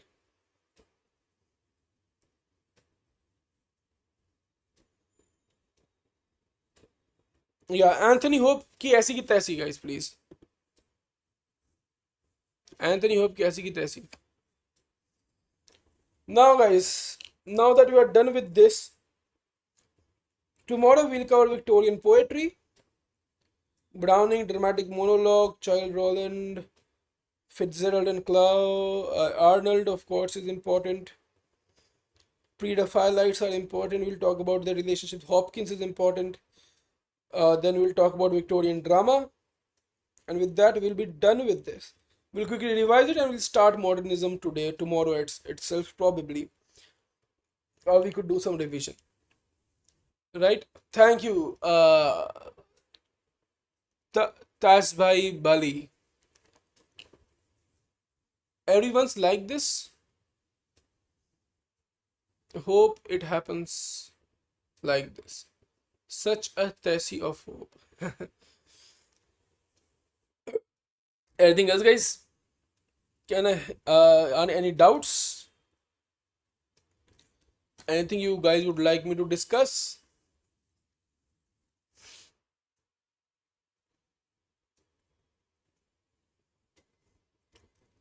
Tom Jones is picaresque, not picturesque. Remember, different words. Anything else you guys would like me to discuss? Do we study analyze the poet critic separately? No, of course not. But see, the background to his poetry is his criticism, right? He believed in the canon formation. But to study him as a poet would limit us because his poems are good for sure, but he is not a greater poet than he is a critic. For example, Alexander Pope is a greater poet than he is a critic. Eliot is a greater critic than he is a poet, probably. That's my belief, and that's also belief of many scholars. That's a belief of David Ditches. Hell yeah, Ishita. Anything else? Oh, I love Elliot.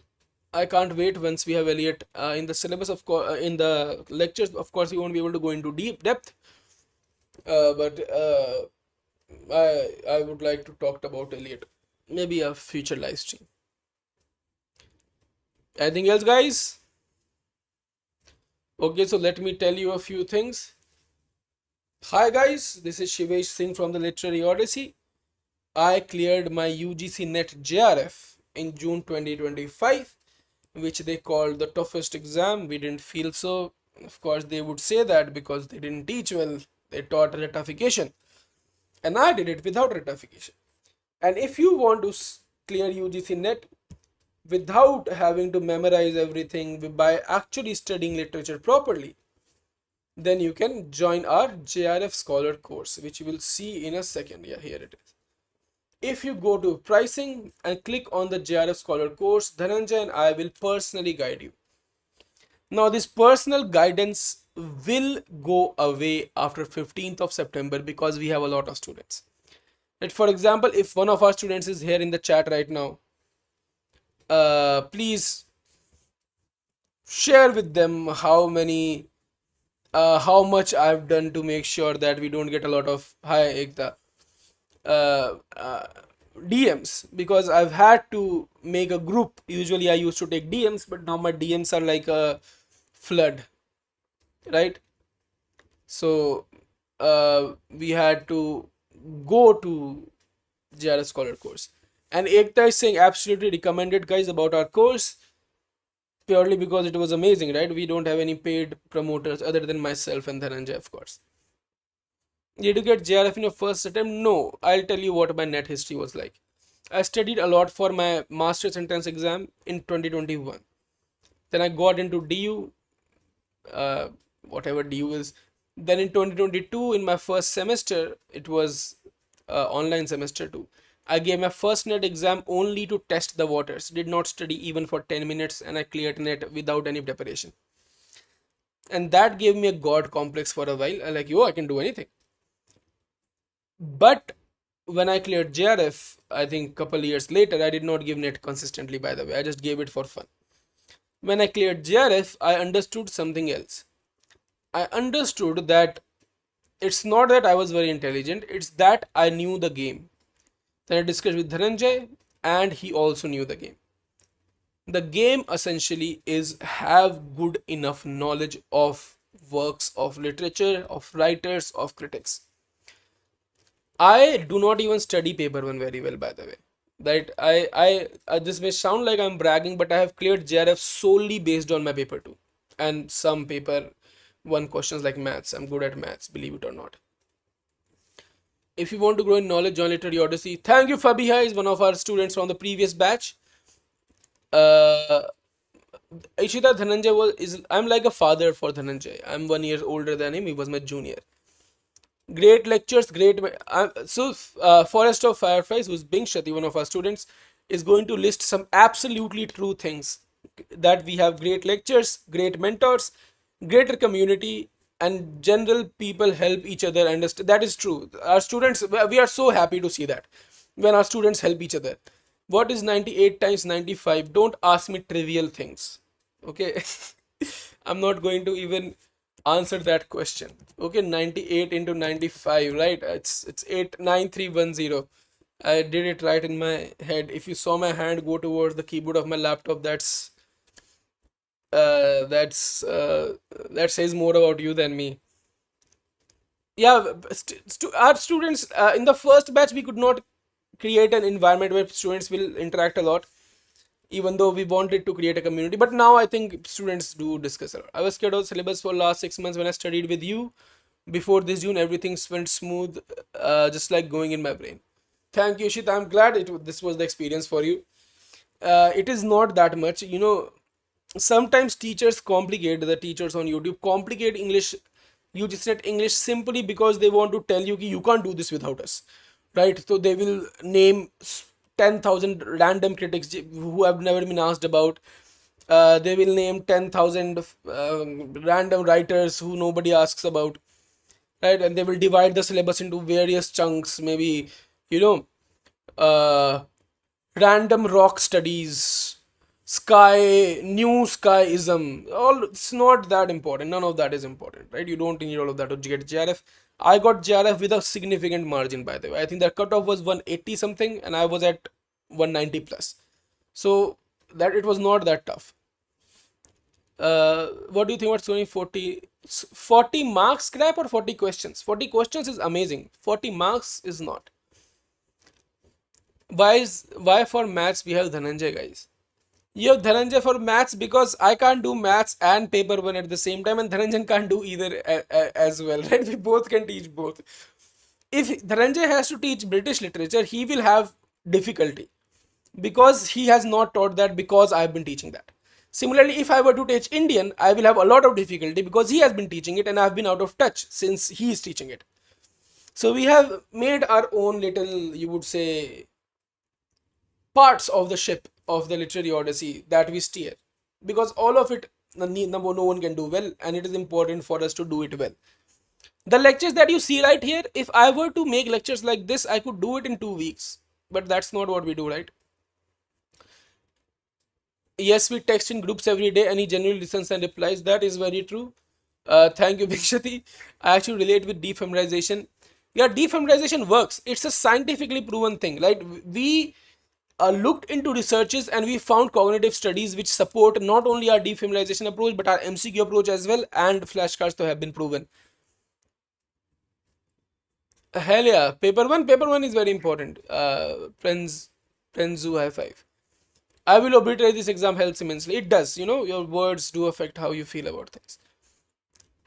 I literally had so much fun. I worked hard because guidance and environment created by you guys was so amazing that it pushes students to do so. I'm so glad, Fabiha, that's how you feel. Did you ever feel like changing career field because of low employment rate? Ishita, this is me changing my career. I do not want to run a business. I want to teach at a university and write books. That's what I want to do, right? What I'm doing is changing my business. Would you like to meet the tech guy? Would you like to meet the students? Yeah. This is a tech guy, my dear Ishan. Wait. This. He is the guy why you get all your glitches, and I fix them single-handedly. He also has glorious hair, by the way. Everyone in the literary odyssey has great hair except Dhananjay. As a compliment, you look like Shakespeare's doodle logo of literary odyssey. Thank you. That is a great compliment. And that words in margin, who are you? That is an old compliment too, because the literary odyssey logo has changed significantly from that first logo. Explain defamiliarization. Tritium, we have a video on it. It's basically, the idea is that instead of memorizing things over and over, defamiliarization works by you creating a deep network of information and then you study it from a different source. Like for our students, the 3 sources are: 1, the book they are reading; 2, my lectures; and 3, MCQs. On top of that, there are flashcards, of course, but they are more fact centered. One net is the book, other net is the MCQ, other net, as in the net you capture fish with, other net are my lectures. And of course, a gigantic net of the summaries document that I've made available for free for all of you in Telegram group. Now, if you drop down a question, it is very unlikely that it will pass through this layered net, because if you memorize from just one notes, your domain of knowledge is very little, and almost so little that you can't even properly, sit in interviews. Flash can be very helpful, joined for that only, but the lecture is also very cool. Hell yeah, Ekta. White man's burden is by crippling bone sugar. The solver of glitches, yes. Ishan has left the room because I'm taking live, so they have to be quiet too. I'll live with my colleagues right now, except Dhananjay, who is in Nainital, and I think he'll go to Bihar again. Glorious hair indeed. You're arriving where? You want to go to university or become a professor? Admirable, Lichi. I do want to teach at a university. In fact, I have joined my alma mater, Aryabhat College, University of Delhi, where I'll be teaching the undergrads literature purely because I miss classroom teaching, which will be very stressful for me. But I'm very, very glad to work alongside the teachers who made me fall in love with literature. I'm not doing a PhD. Virgin Margins, I really appreciate the support. Right? It was very important. The people who supported us in the earlier phase of the literary odyssey have really made this whole thing worth it. What do you think the paper will be like? Brown sugar, I think it would be easier. I think it will be conceptual, and I also think it will be closer to the June paper but easier. That's what I think. But there's a reason why we don't make cutoff videos. There's a reason we don't make videos about, what the paper will be like, because no one can say anything for sure. You can never have enough experience for that. It's all engagement bait. I want a class to get hair like the tech guy. Don't we all want that? Hell, drill MCQs again? Yes, 110% brown sugar. 110%. By MCQ, if you mean the MCQs that we have shared. Don't do MCQs which are PYQs only. They are helpful, but they're not helpful enough. I'm a guest faculty. I've joined as a guest there. As a permanent faculty, there are a lot of issues. To get into a university like DU, I'll talk about those issues some other session. I've talked about them so many times in our actual classes. And literary odyssey cannot be done alongside a permanent position. Where can I find your MCQs, sir? I mean, it can be done. It just I'll have to do some legal things. Where can I find your MCQs, sir? Just go to our JRF Scholar course. Let me show you. If you go to the literaryodyssey.com, click on pricing and click on any of these. Just don't buy. Just click on enroll now and do the free MCQs first. Right? In this book, in this module, revision program, Rutledge History of English Literature, you have MCQs on every period and every major writer of Rutledge history. By doing these MCQs, you will essentially have read the entire Rutledge again, and by watching these lives. These MCQs are made particularly for these lives that I'm taking. Previous 4 lives are in these two. For this, the live I took yesterday and today, I'll add more. And once you like our MCQs and you think this is a good way to study, you can buy this course for 1 week for 500 rupees or 2 weeks for 800 rupees.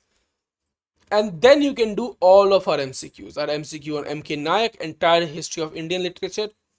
Our MCQs on literary theory, on summaries, summary MCQs from drama. On these are recorded lectures. On William J. Long, we have MCQs too, right? If you join our JRF Scholar course, you get everything we make for free. And we don't charge our JRF students for anything. Permanent employee, second that, where can I find those ones you share? Yes, manifesting situation directly from your MCQs revision course. It is possible because NTA definitely makes questions from Rutledge. Right? If you go through the book, you will see that NTA makes questions from Rutledge. Do you know, Masters, you finished all of these books? No, I finished them between my Masters and the second year of my Bachelor's. Not all of these. I read more books, but different books. And I realized that a lot of those books were waste of time, although they have made me who I am. My reading, I did not have a guide as such for these books. Like Dhananjay had me, and you guys have me and Dhananjay. I read purely because I was interested in certain things. I kept reading, and that helped. Advice for paper 1 is going to be to solve 3 PYQs, understand your weaknesses, do DI and maths every day, even if you're bad at it. Thank you, Forest of Fire, Bing Shati, for the ice cream. Should I go through world literature or should I stick with MCQs? Fabiha, world literature, what source? You can go through world literature. Did you mean that book by Prem Shankar Pandey? World Literature in Your Fist?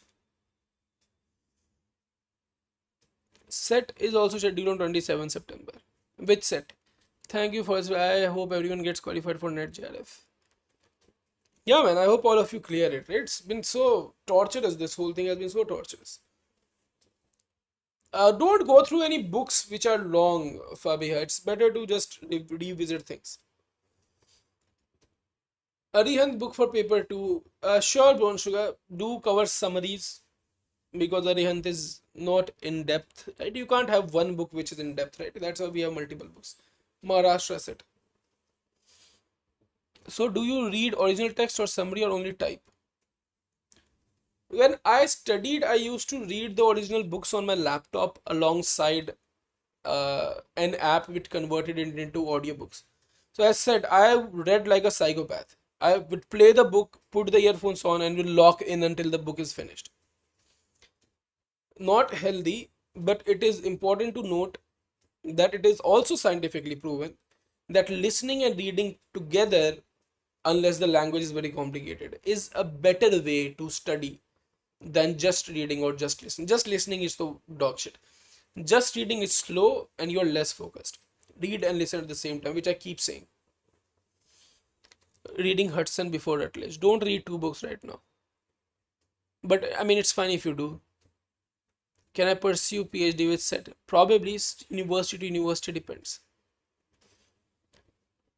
I don't know brown sugar for University of Mumbai in particular. I'm from Delhi and I barely know about Delhi. Words in margins, you do that too? Hell yeah. Is there any chance for exam cancellation? Rupali, I don't think so. There are there is a whole discourse about exam needs to be cancelled. But if it was so bad that they had to retake a test, they are not going to accept that test. Set is easier than net from what I hear. Top biz, I used to use an app called EV when I had an Android. Now I have an iPhone and I use an app called Narrator. This is what it looks like. This app.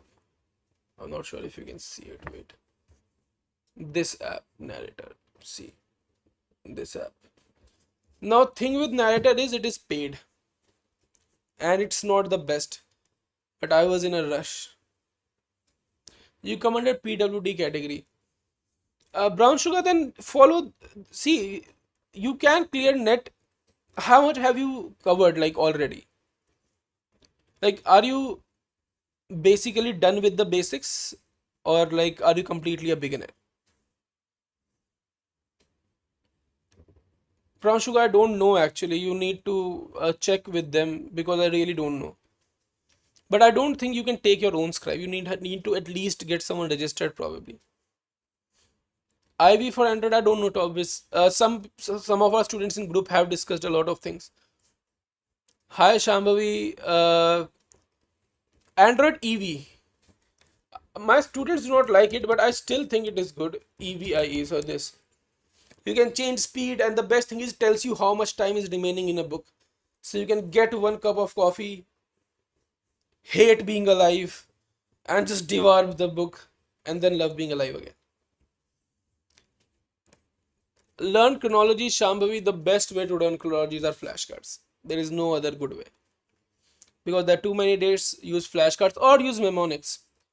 Right? I've made a material. Let me show you for mnemonics. You can use this to revise. If you go to blogs on our website, memorize British history chronology using mnemonics. Click on this, and somewhere around this. Here. Click here for mnemonic. If you click on this, this thing will open up, and you have a sentence here. Book of Duchess, House of Fame. To memorize this chronology, Chaucer went to the Book House of Parliament and cried at the legendary tales. In the previous batch, we did this with our previous batch. It was super duper fun, by the way. It was so nice.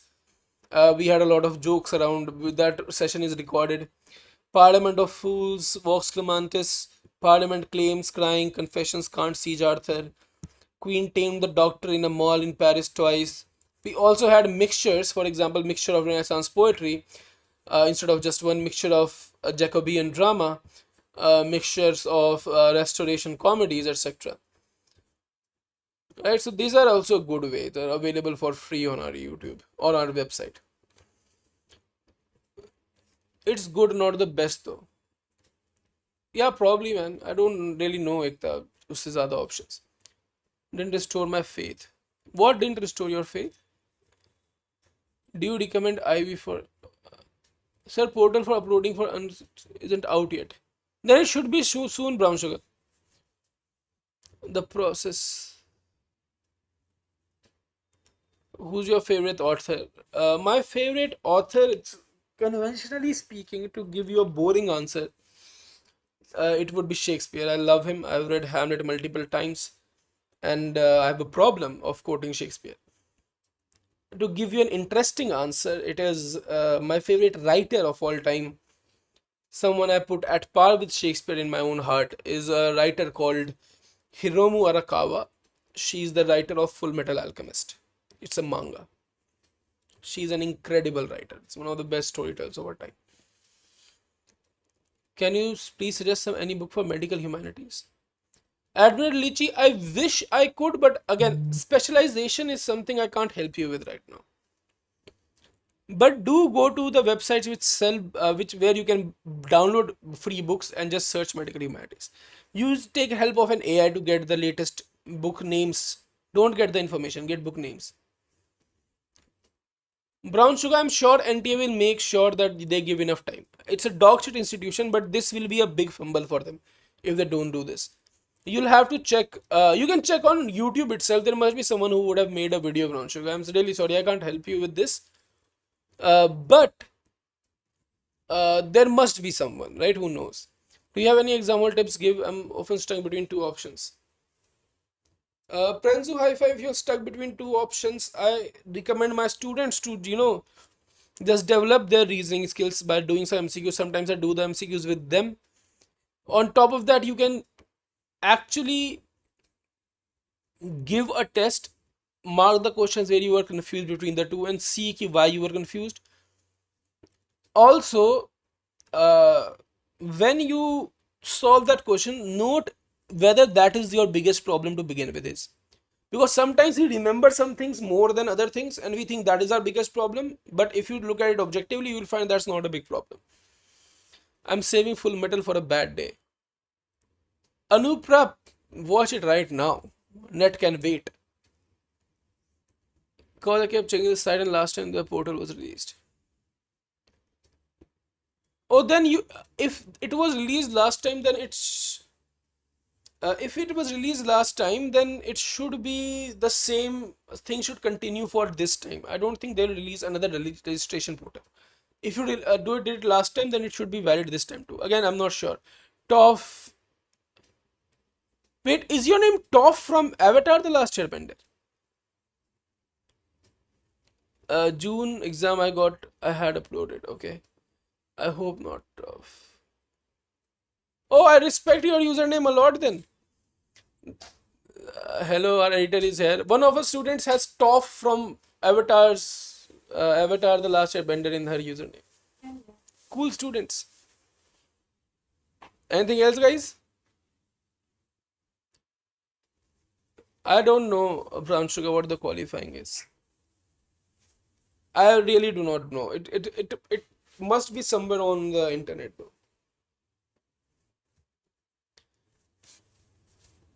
See, there will be YouTubers who have talked about this in detail. Our channel is more literature, sometimes strategy. It is pretty good. Tomorrow, Brown Sugar will finish Victorian poetry and start modernism, 20th century. Anything else, guys? If we stay for 3 more minutes, then it will show 2 hours. And then I will tell Dhananjay that I worked for 2 hours today. What did you do? So let's stay for 2 more minutes. Same time, Brown Sugar. Actually at 7:30, if everything is well. It was supposed to be 7:30 today too, but I was a little sick today. I'm still a little sick, so we could not do it on time. 7:30 to 8 at best.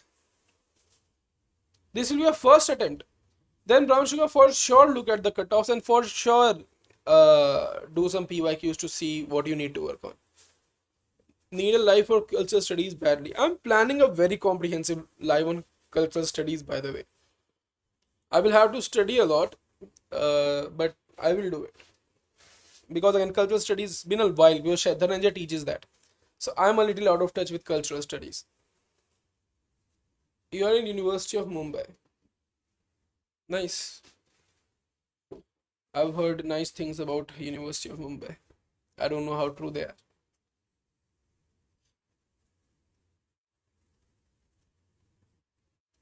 So we are almost done. Let me tell you what your rankings are. This time Ekta is at number 1, Toph is at number 2, and Vikas is at number 3. Prensu at number 4, Words in Margins at number 5, Tritium Bale Song, Bali Song is at number 6. These are the rankings for this time. I don't know, I think you can see this too. Yes, Raymond Williams is for cultural materialism. Anything else, guys? Final 20 seconds. And with that, we are done for today. Thank you for joining. 6 more seconds. And I'll see you guys in the next one. Goodbye, guys. Good night.